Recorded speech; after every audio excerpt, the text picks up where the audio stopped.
Dobro, torej pozdravljam vas na predavanju Martina Sušnika z naslovom Participacija, metafizična konstanta, ki ga organizira društvo Fokus 2031 v povezavi z založbo Družina in kulturnim in umetniškim društvom Kud Kdo. Tu bi vas prosil, če kdo želi, da mu društvo Fokus pošilja sporočila za bodoče dogodke, če lahko napiše svoj naslov. Hvala. Torej, Martin Sušnik je filozof, zaposlen na argentinski katoliški univerzi.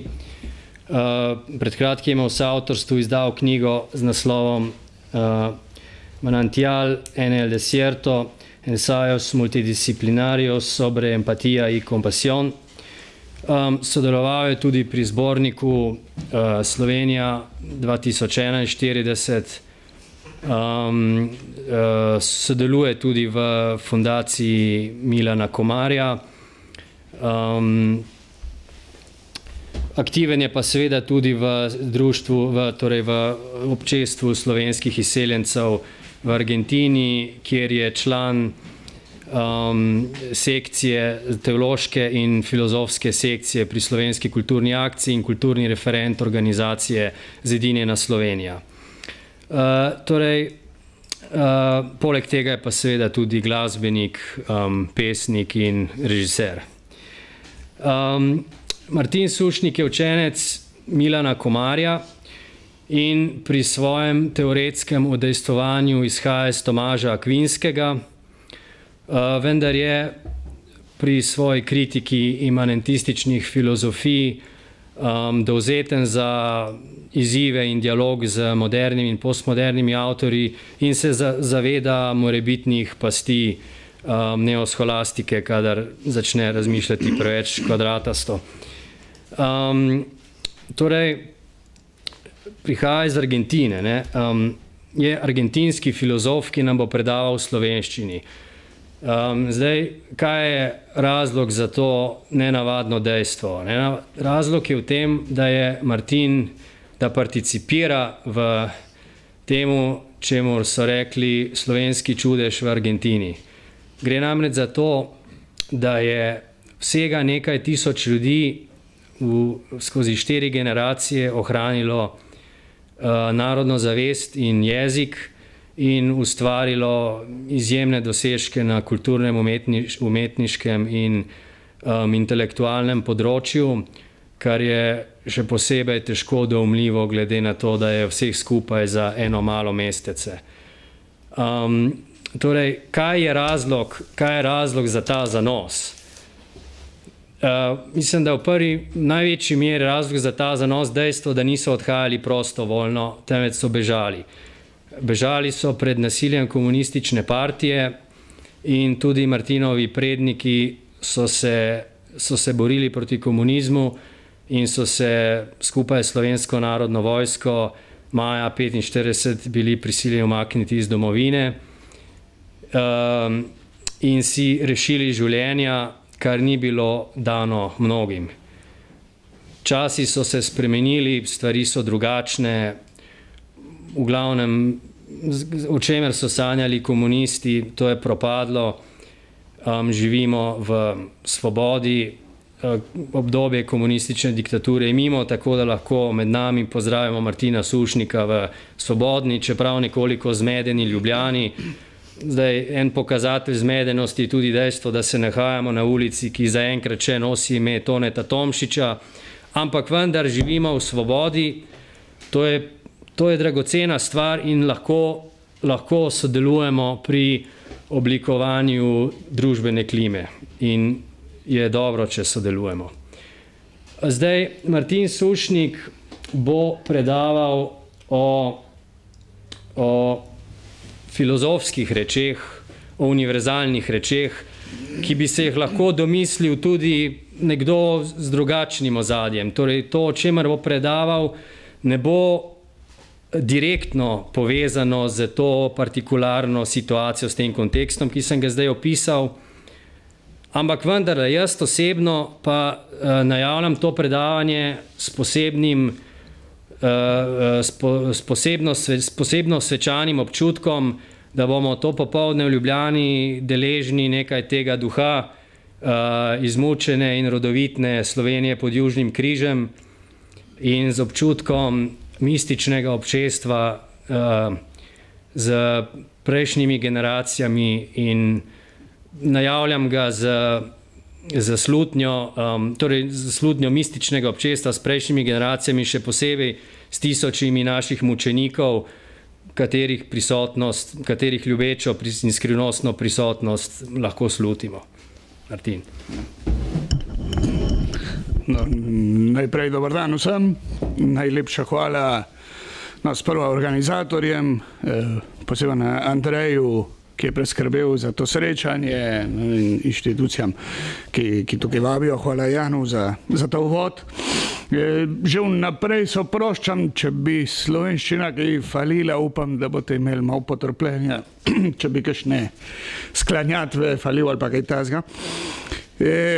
Tema je sicer precej dolga, no, pa bomo videli, kako bi jo dali v tem trenutku vsaj predstaviti. Tema, ki nas danes druži, je sicer participacija in to kot metafizična konstanta. Beseda participacija je na vsem jasno, da ni slovenskega izvora. Ni slovanska beseda, latinska beseda.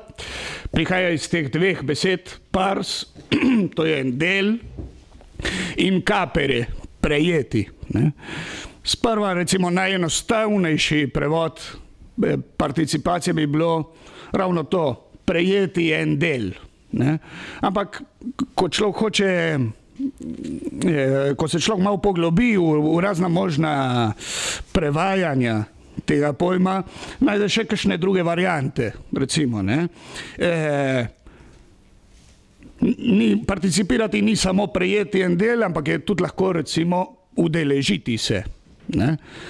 Ali pa še bolj v pasivnem smislu nekako biti deležen, da sem jaz nečesa deležen, ali pa v aktivnem smislu, da jaz delim z nekom. Recimo še celo tam v Argentini, kadar se dva poročita, nam dajo vabilo in tisto vabilo imenuje, zdaj že skoraj ne, ampak včasih se imenoval tisto vabil participacion, ker je pač pisal ta, pa vas participirata k temu, da se udeležite, da smo tisti, ki smo povabljeni nekako deležni tega dogajanja, prejmemo nekaj, kar nam je dano od drugega. In tudi v aktivnem smislu sodelovati, participiramo, vkolikor skupaj delamo, upridenega izga cilja in tako. To se pravi, da participacija ima različna možna, različne prevode. Jaz bi se predvsem ustavil na dva in potem bomo o enem izmed njih razpravljali malo bolj. Prva je, recimo tako, fizična ali pa materialna participacija, ki ima te značilnosti. Obstoja ena predhodna celota, materialna celota, in ta celota je razdeljena, režemo na kose in vsak pol participira, dobi enega iz teh kosov. Da nimo tako, prinesemo eno pico, ki so tukaj v Sloveniji tako velike v primerjavi s tamkajšnjim, in jo razdelimo in torej vsi participiramo iz te velike pice, vsak dobi en kos. Te pice, te torte, ne vem, kaj si pripravil za poznaj. Ima ta materialna participacija ima te značilnosti.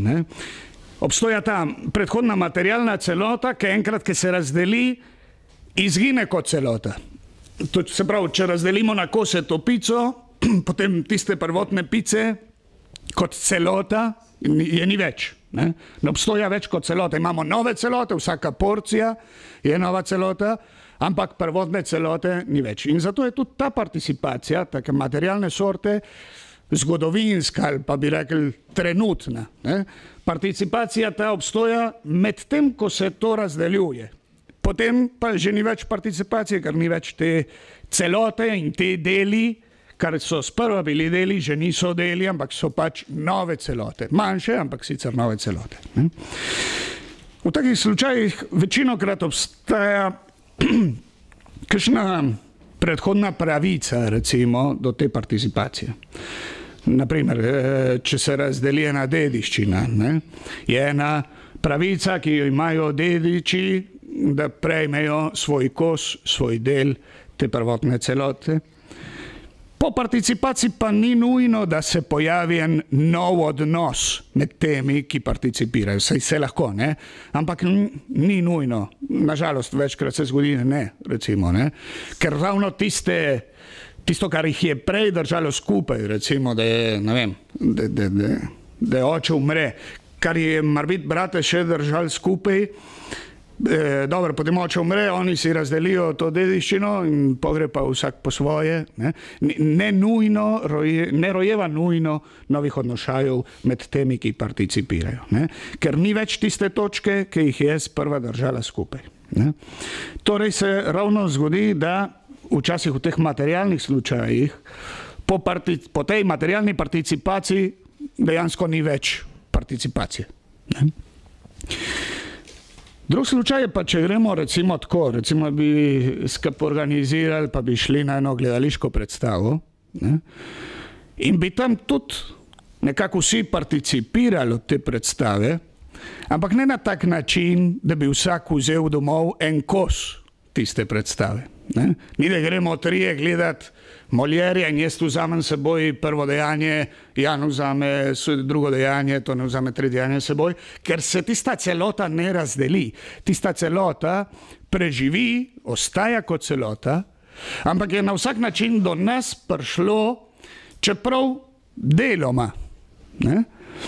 To se pravi, nekaj se tam dogaja na, bi rekel, na prvenstven način in to deloma pride do nas, ki smo gledalci te gledališke predstave ali kar bi pač že bilo. Tukaj gre pa za eno duhovno participacijo ali kakšni pravijo za eno moralno participacijo. To že ni prejeti en del, ampak je delno imeti nekaj. Ali delno biti, tudi lahko. To pomeni, da se celota ne izgubi kot taka, ker se ne razdeli in se ne razdeli, ker ni materialna. To bi veljalo tudi za tisti slučaj poroke, recimo. Tam sta dva, ki sta protagonista tega dogajanja in mi, ki smo na poroko povabljeni, vkolikor smo pač njihov prijatelj ali kaj takega, recimo se tudi v nas dogaja to veselje, ki ona na protagoničen način živita.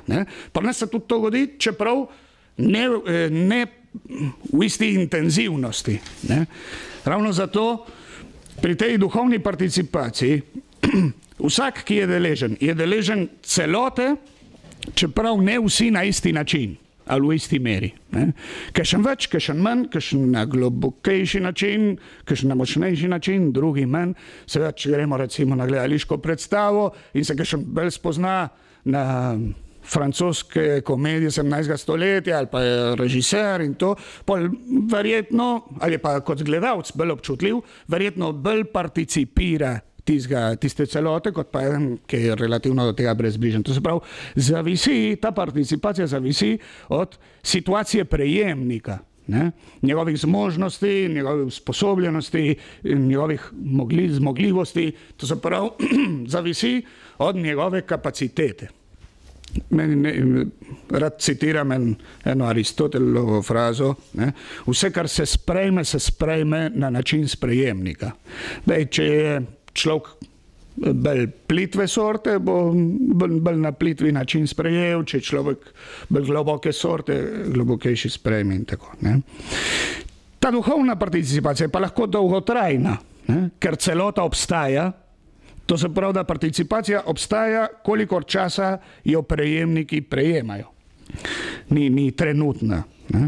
In velikokrat se zgodi, da zaradi te participacije se rodijo novi stiki, novi odnošaji To se pravi, participacija, ta duhovna participacija lahko povzroči eno novo občestvo med tistimi, ki participiramo. Ne? Vsi participiramo te gledališke igre, na primer, ampak to pol ravno zaradi tega, ker smo vsi to gledali in vsi tega uživali, se pol nekako vežejo eni odnošaji med nami, ki smo ravno tega bili deleženci. Ne? Te deleženci postanejo nekako tudi vezani med seboj. Dobro, v metafizičnem smislu, jaz mislim na participacijo ravno v tem drugem smislu, ne? To kot duhovna ali moralna participacija. To se pravi, pojem participacije, ki bi ga rad danes obravnaval, pomeni ravno to. Delno biti ali delno imeti nekaj, ki nekdo drug ima popolno. Ne? In to tudi pomeni, da je participacija v tesnem stiku s povzročanjem, s kauzalnostjo. Ne? Da sta nekako dve obliki tukaj. Ne? Ena aktivna participacija iz strani tega, ki ima tisto popolnost in jo deli drugemu, dinamični smisel participacije. In en pasivni smisel participacije, ali konstitutivni smisel, ali nekdo prejme od drugega tisto popolnost, čeprav jo prejme deloma, ne popolno. Ravno. Moj cilj ni, da bi tukaj razpravljali o zgodovini ideje participacije v zgodovini filozofije, ampak vsaj 2 ali 3 stvari moramo pa povedati, se mi zdi. Ne? In prvič se moramo ozreti na Platona. Ali, ker Platon je velik filozof participacije. On je ravno tudi ta pojem prinesel v zgodovino filozofije.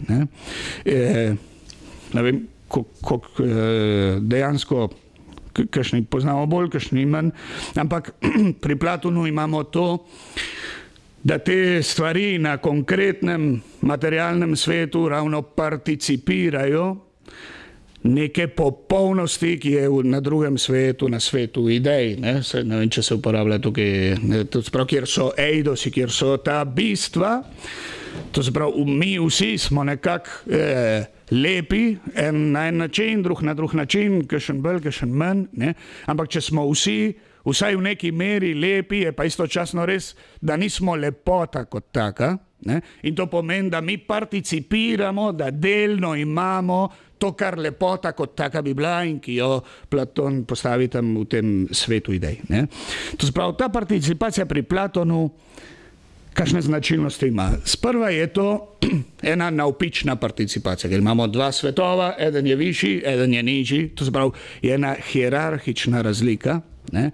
In te ideje, te eidosi so popolne, konkretna bitja, ki so pa le odsev teh eidosov, so pa nepopolne. Eidosi res so, konkretne reči skoraj da niso, pravi včasih Platon. To se pravi, hierarhična razlika je med gor in dol in ravno zato je ta participacija navpična. In tukaj je ravno glavna platonska intuicija, filozofska intuicija. In sicer, da to, kar je množično, zahteva neko enoto, zahteva nekaj eno. To, kar je spremenljivo, zahteva nekaj nespremenljivega. Kar je omejeno, zahteva nekaj neomejenega, kar je končno, zahteva nekaj neskončnega, kar je le možno, zahteva nekaj, ki bi bilo samo po svoje potrebno, to se pravi, skratka, kar je nepopolno, zahteva, kliče, najde svojo končno razlago v nečem, kar je absolutno popolno, kar je popolnost sama. To je ontološko, metafizično zelo pomembna intuicija, ki pa vsekakor ima pri Platonu kakšne težave, recimo tako, ki jih je predvsem njegov učenec Aristotel kritiziral. Skratka, zgleda, da pri Platonu, da je njegova metodologija nekako tako, gre iz logike ali iz spoznanja v ontologijo. To se pravi, ta nauk participacija se predvsem giblje na neki logični ravni, na nekem logičnem vzdušju. Ne?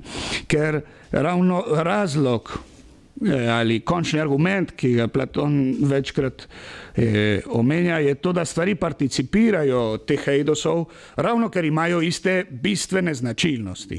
Ne? To se pravi, isto definicijo, recimo tako.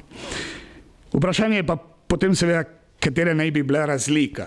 Ne? Če sem jaz človek in to po definiciji pomeni, da imam te značilnosti in ravno te značilnosti so definicija tistega eidosa, katera naj bi bila potem razlika med človekom samem na sebi, med eidosom človeka in jaz kot konkretni človek. Ne? V bistvu, mislim, na bistvenem področju bi skoraj kazali, da je ni. Čeprav, no in to bi bila spet tema zase, pri Platonu nekako lahko rečemo, da je materija ta poniževalni faktor. Ne? Jaz sem mal manj človek kot tisti človek eidos, ker sem pač utelesen pa to. Ne? Drugi problem bi bil tudi to, ne? Kakšni naj bi bili tej odnošaji samih idej, samih eidosov med seboj. Ne? Ker eidosi bi tudi pasivno participirali od drugih eidosov. Ne? Recimo, eidos konja in eidos človeka bi spadala, participirala eidosu živali in eidos živali in rastlin bi participiralo od eidosa živih biti in tako to sprav bi bilo treba tam eno notranjo participacijo v svetu idej tudi sestavc. In končno vsaj te tri omenim, ne?